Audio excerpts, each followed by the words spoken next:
I was preparing for this conversation, I read some of the interviews that you had done kind of on your tour thus far.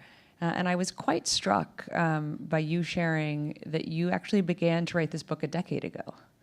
And so I wonder if you could just kind of reflect on, why you started a decade ago, why I ask humbly maybe it took a decade to write, and was it actually then hard to finish the book? Because certainly we've had lots of material this year that could have been clamoring to be included. So during the 2014 to 2016 Ebola epidemic, it was the world's first Ebola epidemic.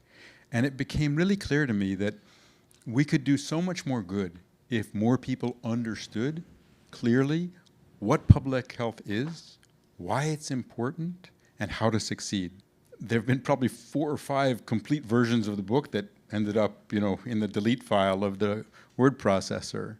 And when COVID hit, that was even more apparent. But after 2017, I began to lead the organization that I launched, Resolve to Save Lives.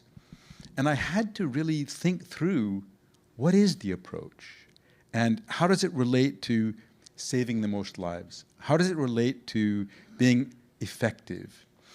At Resolve to Save Lives, we have approaches like simplicity, speed, and scale. That's our focus on how to make high impact, or technical, operational, and political, checking all of those boxes if we're going to make progress. And we've helped more than 50 countries ban trans fat, and that will prevent more than 9 million deaths in the future.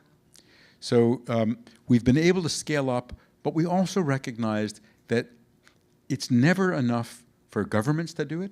It's never enough for civil society to do it. You have to have a stronger public sector and an activated civil society that pushes the government and supports it, and rigorous monitoring.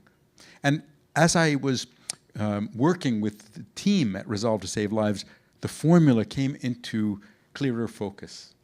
And I thought, this is actually a way to systematize an understanding of what has worked in the past and what it will take to make more progress in the future.